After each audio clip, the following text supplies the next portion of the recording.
Hello Borderlands fam, I hope you guys are all doing well. In today's video we're covering the new Jacob's Assault Rifle that just came out as part of Vault Card 3 DLC 6.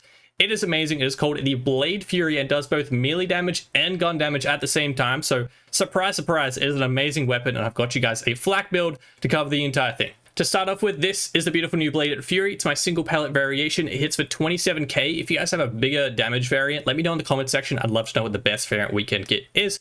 Mag size is 20, which is pretty decent. Fire rate, very nice at just over 5 bullets, 5.5 bullets per second. And you can increase that via the Revolter shield. Accuracy is one huge thing that surprised me. If I didn't already say, this thing shoots blades, which is pretty cool. But in that, I kind of expected it to have a decent bullet drop or blade drop. It's actually pretty decent at range. Even though it's 64% accuracy, you can hit things at distance that are flying around being annoying. It just has a somewhat of a slower bullet speed. So if you lead shots, it's actually way better than I expected. The anointment I would recommend for this build is on action skill and weapon damage increased by 100%. You can also use the melee damage increased by 100% one, because this thing does also do melee damage. Either works just fine. This one, on the other hand, is my Masher variant. Definitely the more rare one to get. At least my experience, I've had like 7 single pellet ones and 1 Masher variant. So it might take you a little while to get, but this one hits for just shy of 12k times 4, which is really nice, particularly for flak players, because multiple pellets get your action skill cooldown back a lot quicker, where single pellet's a little bit more difficult.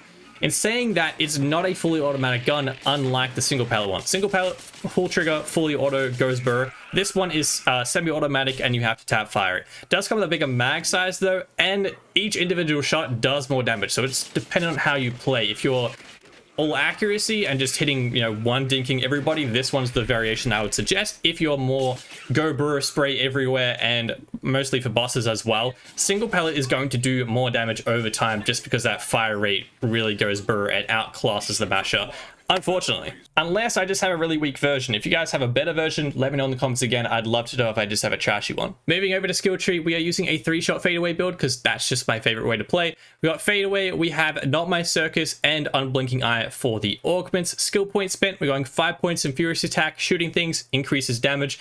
Overclock, increased fire rate. 5 points in Eager to Impress is definitely essential if you guys are using the single pellet variant, because action skill cooldown rate can be a little bit slow and you want to be looping that pretty much all the time with this build. 3 points in Turn Tail and Run, Stand Still for increased gun damage and fire rate, or Run Around for health regen and damage reduction. 1 point in Lick the Wounds, essentially Pet will pick you back up when you die to a barrel. 5 points in Hidden Machine, essentially when enemies can't see flak, whether he's in fadeaway or Pet is taunting enemies via Not My Circus, you get increased 30% damage, which is nice.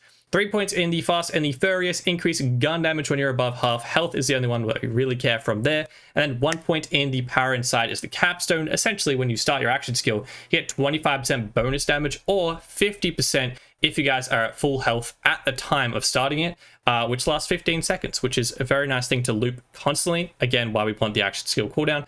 This isn't a DLC dependent build, but I did put 2 points into agility training just for increased reload speed, because it can take a while to reload. If you guys don't have Pebble Tree or want to spend them somewhere else, you're more than welcome to.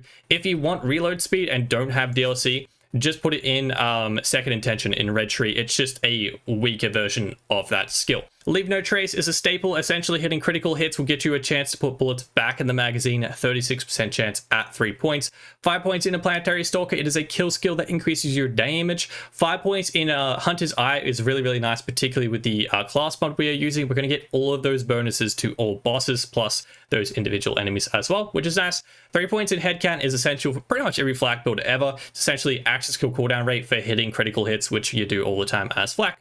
5 points in Two Fang if you're using the single pellet variant. If you're using the Masher variant, this isn't worth it because it's only a 25% chance to add 1 extra pellet to a already 4 pellet gun.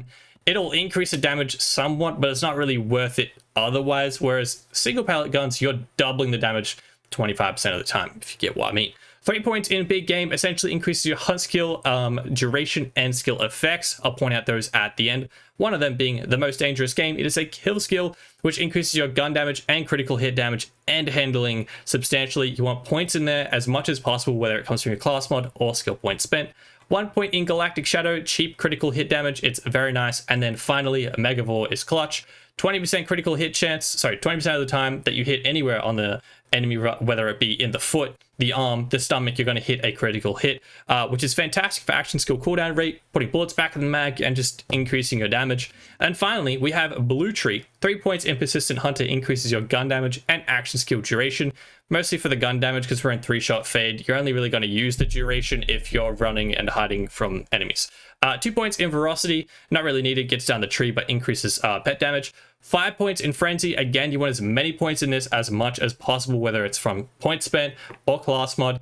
It is essentially paired with He Bites. Whenever pet shoots somebody or gets shot by someone and reflex bullets back at that enemy, you stack up Frenzy, and then the more stacks of Frenzy you have, max stacks 10, you get 40% damage at 5 points, and it goes all the way up to 72% damage with extra points from your class mod, which is really, really nice, and it's only a 2nd tier skill. Now, the hunt skills are including Frenzy. It also is Interplanetary Stalker. It is Most Dangerous Game, and is also Furious Attack. So all of those are being boosted by this big game ability right here.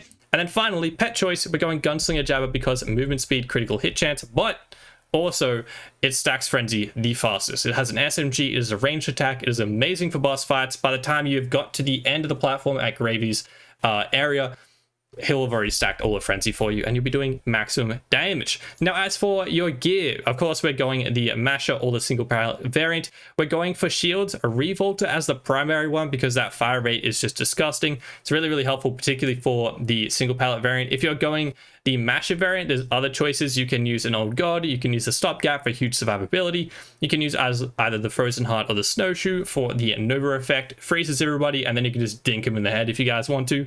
As for grenade, pretty much all the time, we're using Cloning Hunter Seekers or Mitosis if you can get them. With flak builds, throw them and they'll stack up your Pearl, they'll stack up your kill skills via your class mod. It is nice. Class mod, of course, we're going the Bounty Hunter. It is just my favorite flak mod by far. You want to try and get the best passives you possibly can get at the bottom of the class mod. That is a huge help with any damage on any build ever. If you're lacking, you want to try and get the best class mod you possibly can get. And this one's a pretty easy one to farm relative to the other ones. So you want to try and get Jacob's weapon damage or weapon crit, regular weapon damage or weapon crit, or AR damage for this build. On the class mod, as much of it as you possibly can get. We have 2 helpful passives there, and it is already a huge 100% bonus damage. The skills at the top that are for your skill tree, you want to try and get Most Dangerous Game and Frenzy, as much of either of those two as possible, because those are the most helpful for this build and just your damage in general. Now, Artifact, if you made it this far in the video, this is my favorite part about this build. Because this gun does both gun damage and melee damage, there's a huge selection of amazing artifacts that you guys can use. My particular favorite is the Knife Drain Static Charge. It is ridiculously good. Essentially, the Static Charge part is slide, build Static Charge, causing your next melee damage to do 50% bonus shock and chains to nearby enemies. Now, first of all, you don't actually have to slide. You can just have that ability up all the time, which is really, really nice.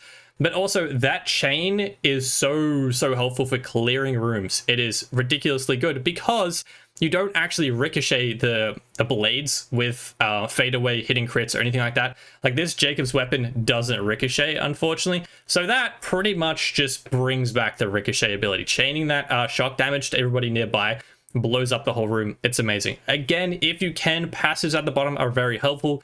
Mag size is going to help you out. Area effect damage is going to help you out. Melee damage is awesome because, again, this gun's scaling up melee damage. You can get AR damage. Anything damage related we want on the class mod. Now, the Knife Drain is huge, particularly if you've ever complained about dying as flak.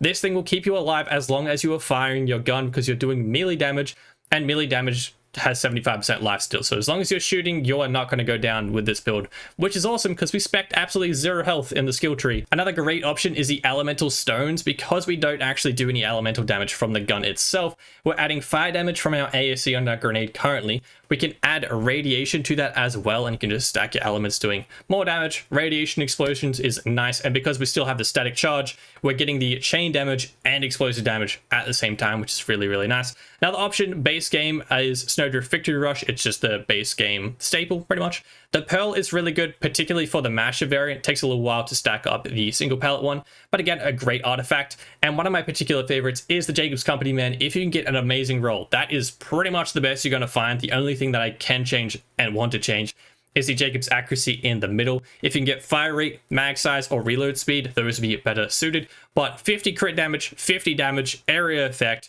action skill cooldown is huge, and mag size is one of the best artifacts you can get. But I do really suggest using one of these static charges, whether it be Knife Drain for increased heals or Radiation Stone for increased damage. Being able to scale melee damage with this gun is insane. So those would be the two main ones I'd recommend. If you have any other suggestions, let me know in the comments. I'd love to know if I'm missing one. And that is my Blade Fury flak build. If you guys want to see one of any of the other characters, for example, I was thinking Amara next, let me know in the comment section down below. If you found that video helpful, don't forget to smash subscribe on the way out. If you want to check us out on Twitch, it's linked in the description. I hope you guys have a fantastic day. I'll catch you guys next video and a live stream. Till then, adios.